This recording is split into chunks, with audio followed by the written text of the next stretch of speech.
దేవునికి స్తోత్రం. మీ అందరికీ వందనాలు. అందరూ బాగున్నారని నమ్ముచున్నాను.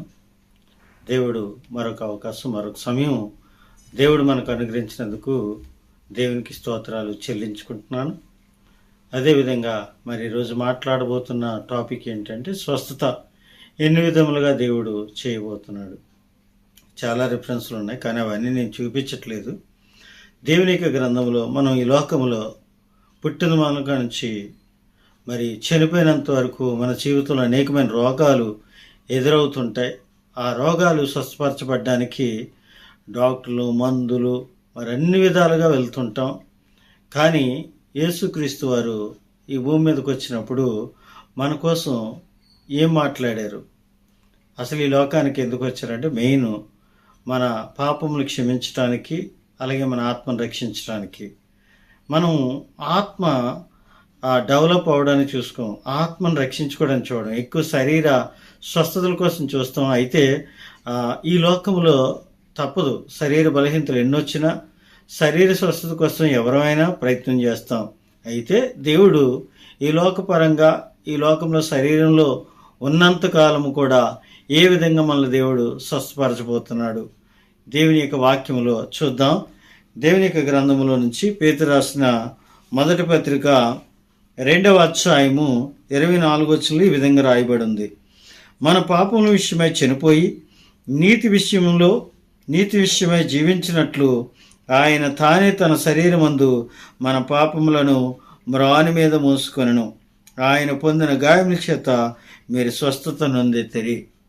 ఎందుకు ఈ మాట అంటే దేవుడి లోకానికి వచ్చింది మన పాపాలు క్షమించడానికి. అయితే శరీర రోగాలు కూడా ఎలా స్వస్థ అవుతాయని అంటే ఇక్కడ దేవుని యొక్క ఆయన ఈ లోకానుసారంగా శరీరానుసారంగా వచ్చినప్పుడు ఆయన పొందిన గాయముల చేత మనకు స్వస్థత కలుగును అని వాక్యం సెలవిస్తుంది. అంటే దేవుని యొక్క మాట చాలా విడుదలిస్తుంది. అంటే మన కోసం సర్వాన్ని కూడా వదులుకొని ఈ యొక్క భూమి మీదకు మన కోసం వచ్చి ఈ లోకములో మనకు ఆ శరీర బాధలు, మనకున్న శరీర రోగాలను విడుదల పరచడానికి ఆయన శరీరములో గాయాలు పొందిన వాటి చేత మనకు స్వస్థత, అనగా ఆయన రక్తం చేత మనకు స్వస్థత కలుగుతుంది. ఆయన పొందిన గాయముల చేత మన స్వస్థత కలుగును అని ఈ వాక్యం సెలవిస్తుంది. అయితే దేవుని బిడ్డలారా, ఈరోజు ఏ మనిషిని చూసుకున్నా శరీరంలో ఏదో ఒక రోగముతో బాధపడుతూ ఉన్నారు. అయితే దేవుడి లోకంలో రోగాలు ఎన్నొచ్చినా ముఖ్యంగా ఒకరోజు ఈ ఆత్మీయ జీవితాన్ని మనం అక్కడ పరలోక రాజ్యములో ఉండాలి అంటే ఈ శరీర బలహీనతలన్నీ కూడా మనం ఎదిరించుకోవాలి. దేవుడు అందుకే అంటున్నాడు ఇక్కడ మనం ఆయన పొందిన గాయముల చేత మనకు స్వస్థత కలుగును అని పేతురు రాసిన పత్రిక 2వ అధ్యాయం 24వ వచనంలో చెప్పబడుతుంది. అయితే ఈ లోకంలో అనేక మంది అనేక వ్యాధుల చేతను, అనేక బాధల చేతను బాధపడుతున్నారు. అయినప్పుడు కూడా కొంతమంది మరి ఈ యొక్క బలహీనతలు మాకు ఎప్పుడు ఇవే వస్తున్నాయని కొంతమంది బాధపడుతుంటారు.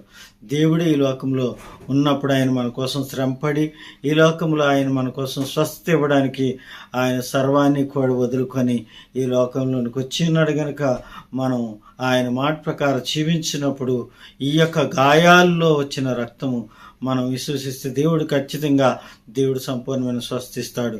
అదేవిధంగా ఇంకో వచనంలో కూడా ఒక మాట రాయబడి ఉంది. రెండో విషయానికి వస్తే యెషయా గ్రంథం 57వ అధ్యాయము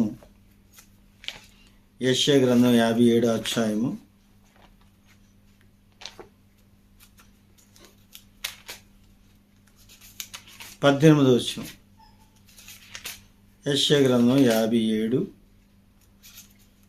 వచనంలో ఏమని రాయబడి ఉందంటే, నేను వారి ప్రవర్తన చూచితిని వారిని స్వస్థపరచుదును. ప్రవర్తన చూసి కూడా దేవుడు స్వస్థిస్తానంటున్నాడు. ఎందుకు? ప్రవర్తన సరిగా లేకపోతే వారు అల్లరిగా చిల్లరగా తిరుగుతున్నప్పుడు, వారు సరైన స్థితిలో లేనప్పుడు కూడా మనకు రోగాలు అంటుకుంటాయి. ఎందువల్ల అంటే ప్రవర్తన అనగా అనేకమైన ప్రవర్తనలు బాగలేనప్పుడు, డ్రింకింగ్ చేసినప్పుడు, స్మోకింగ్ చేసినప్పుడు వారి ప్రవర్తన మార్చుకోకపోతే మరి ఆ యొక్క డ్రింక్ చేయడం వల్ల, పొగ త్రాగటం వల్ల కూడా శరీరానికి రోగాలు కలుగుతున్నాయి. అయితే మామూలు కలగవా అని అంటే తినే ఆహారాన్ని బట్టి కూడా కలుగుతుంది. నేను ఇక్కడ ఎక్కువసేపు వివరించట్లేదు, కానీ రోగాలు అనేవి దేవుని యొక్క పనిష్మెంట్ కూడా ఉంటుంది. దేవుని యొక్క ఆ యొక్క పనిష్మెంట్ అనగా ఎవరైతే దేవుని మాట వినలేదో వారి మీదకి శాపంగా వస్తుంది. రెండవదిగా మరి సాతానుడు కూడా మన మీదకి రోగాలు కలుగజేస్తాడు.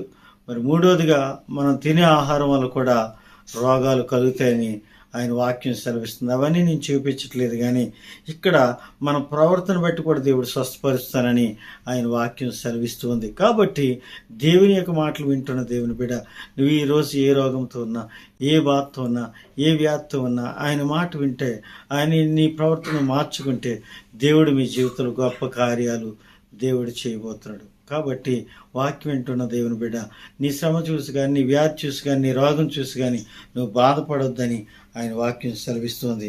మరి అదేవిధంగా యెషయా గ్రంథం 58వ అధ్యాయంలో 8వ వచనం ఈ విధంగా రాయబడి ఉంది. యెషయా గ్రంథం 58:8 వచనం, నీ రక్త సంబంధికి మకము తప్పింపుకుండుటియు, దిక్కుమాలిన భేదలన్నీ ఎంట చేర్చుకునిటియు, వస్త్రహీనుడు నీకు కనబడినప్పుడు వానికి వస్త్రములు ఇచ్చిటియు, ఇదే కదా నాకు ఇష్టమైన ఉపవాసం.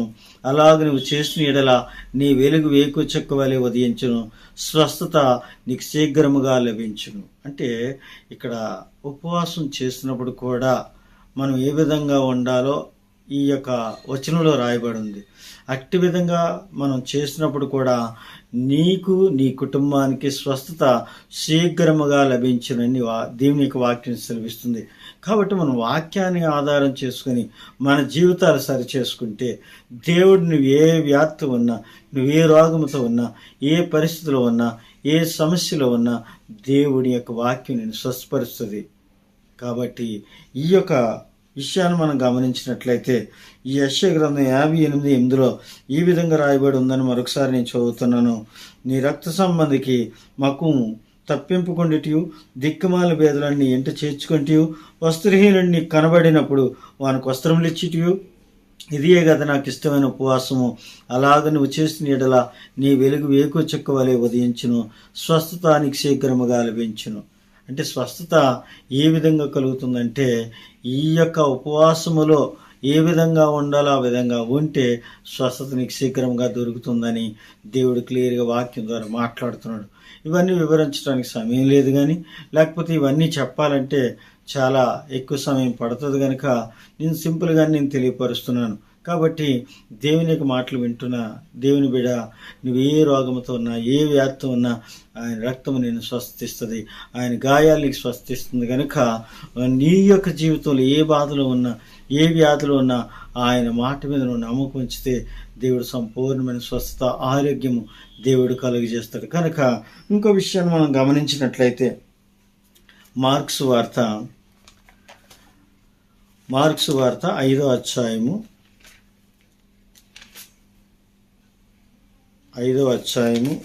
34వ వచనంలో ఈ విధంగా రాయబడి ఉంది. అందుకు ఆయన, కుమారి నీ విశ్వాసం నిన్ను స్వస్థపరచును.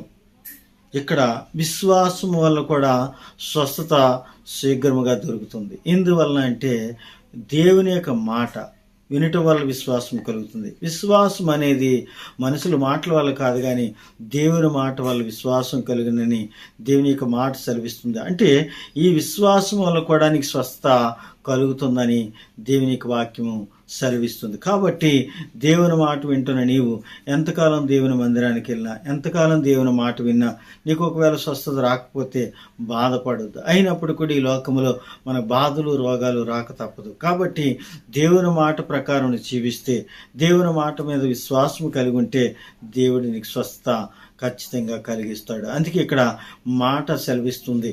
ఇక్కడ మార్క్స్ వార్త 5:34 ఈ మాట రాయబడి ఉంది. మరొకసారి చదువుతాను.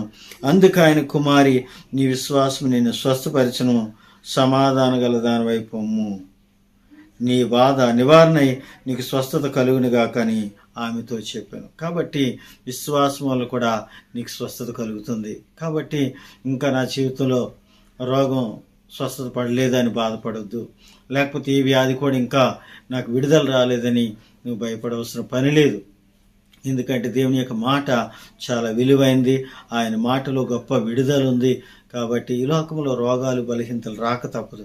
మరి మెడిసిన్లు మరి చాలా విలువైనవి కదా అంటే మెడిసిన్ కూడా దేవుడు సెలవు ఇవ్వకపోతే ఏ కార్యం కూడా జరగదు. మెడిసిన్ కూడా దేవుడిచ్చిన జ్ఞానంతో తయారు చేయబడింది. మెడిసిన్ కూడా దేవుడిచ్చిన ఈ వృక్షాల వలన, ఆ ఆకుల వలన, ఆ యొక్క భూమి మీద పెట్టిన ప్రతి పదార్థం వల్ల కూడా దేవుడు వాటి ద్వారా కూడా స్వస్థత కలిగించాడు. విశ్వాసం లేని వారికి ఆ మెడిసిన్ ద్వారా, ఆ మెడిసిన్ కూడా ఎవరిచ్చిందంటే దేవుడిచ్చింది. మనుషులకు దేవుడు జ్ఞానం కలిగజేయబట్టే ఆ మందును కనిపెట్టగల జ్ఞానం ఉన్నప్పుడే ఆ మందు కనిపెట్టగా ఆ మందుల ద్వారా మనకు స్వస్థతను దేవుడు అనుగ్రహించారు. అది చివరిలో చూద్దాం. ఇంకో మాట కూడా దేవుని యొక్క గ్రంథంలో రాయబడి ఉంది. మార్క్స్ వార్త 2వ అధ్యాయంలో, మార్క్స్ వార్త 2వ అధ్యాయము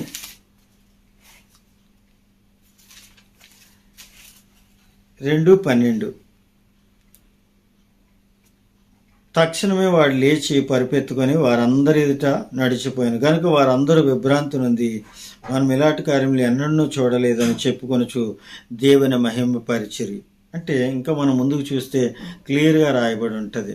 ఇక్కడ దేవుని యొక్క గ్రంథముల నుంచి 8వ వచనంలో వారు తమలో తాము ఇలాగ ఆలోచించుకుంటూ యేసు వెంటనే ఆ ఆత్మలో తెలుసుకొని మీరు ఇలాంటి సంగతులు మీ హృదయములను ఎందుకు ఆలోచించుకుంటున్నారు? ఈ పక్షవాయు గల వానితో నీ పాపములు క్షమింపబడి ఉన్నవని చెప్పుడు సులభమా? నీవు లేచి నీ పరిపెత్తుకొని నడువమని చెప్పుడు సులభమా? అంటే అయితే ఇక్కడ పాపములు క్షమించుటకు భూమి మీద మనిషి కుమారునికి అధికారం కలదని మీరు తెలుసుకొనవలనని వారితో చెప్పాను. అంటే దేవుని యొక్క మాట పాపములు క్షమించబడినప్పుడు కూడా స్వస్థత క్లియర్గా కలుగుతుందని ఈ పక్షవాయు గలవానితో దేవుడు ఎందుకు అంటున్నాడు? ఇక్కడ 5వ వచనంలో చూస్తే ఇంకా మనకు క్లారిటీగా ఉంటుంది. యేసు వారి విశ్వాసం చూసి కుమారుడా నీ పాపములు క్షమించబడి ఉన్నవని పక్షవాయు గలవానితో చెప్పాను.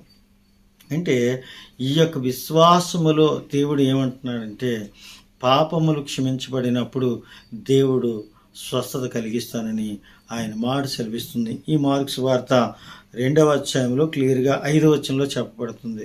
అంటే పాపములు అడ్డుగా ఉన్నప్పుడు కూడా స్వస్థత కలగదు. ఈ యొక్క మాట వింటున్న దేవుని బిడ్డ, దేవునికి నీకు ఉన్న మధ్యలో ఉన్న దేవునికి అయిష్టకరమైన జీవితం ఏదున్నా ప్రభు పాదాల దగ్గర ఒప్పుకుంటే నీకు దేవుడు సంపూర్ణమైన విడుదల కలిగిస్తాడు. పాపములు క్షమించబడితే నీ రోగానికి విడుదల కలుగుతుంది. ఇంకా ఆయనకు నీకును దోషములు ఏవైతే అడ్డుగా ఉన్నాయో దేవుడు క్షమించాలి అనంటే ఆయన సన్నిధిలో అడిగితే దేవుడు ఖచ్చితంగా దేవుడు నీకు విడుదల కలిగజేస్తాడు.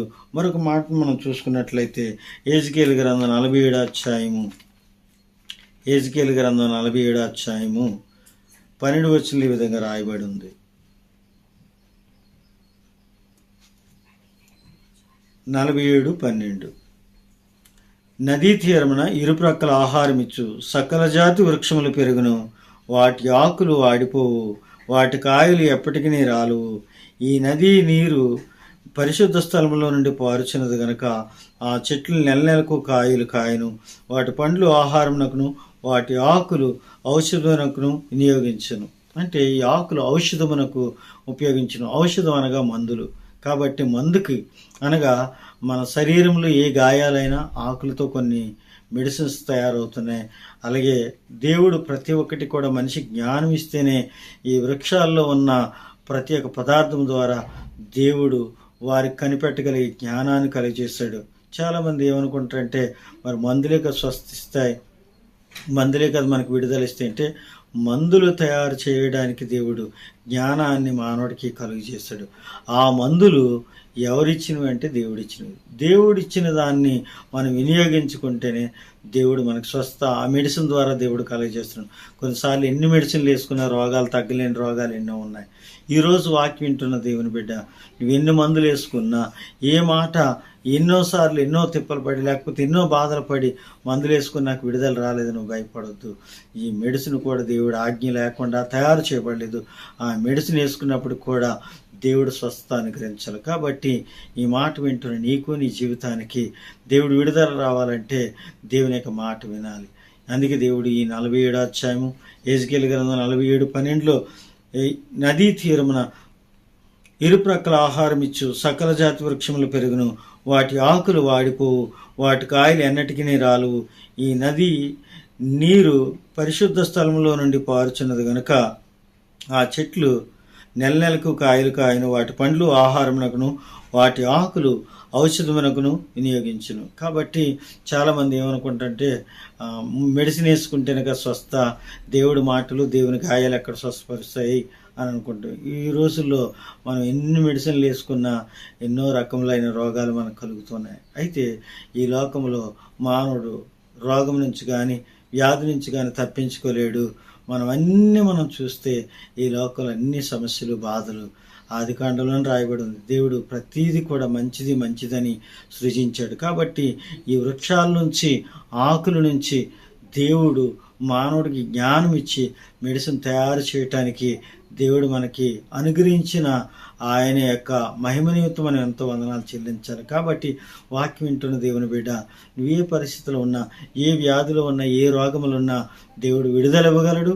అయితే ఈ లోకంలో ఉన్నంతకాలం ఈ యొక్క వ్యాధులు రాక తప్పవు, రోగాలు రాక తప్పవు. కనుక మనం దేవుని యొక్క మాట ప్రకారం జీవిద్దాం, దేవునిలో ఉందాం, దేవునితో సమాధానంగా ఉందాం, దేవుని యొక్క మాట ప్రకారం లోపడదాం.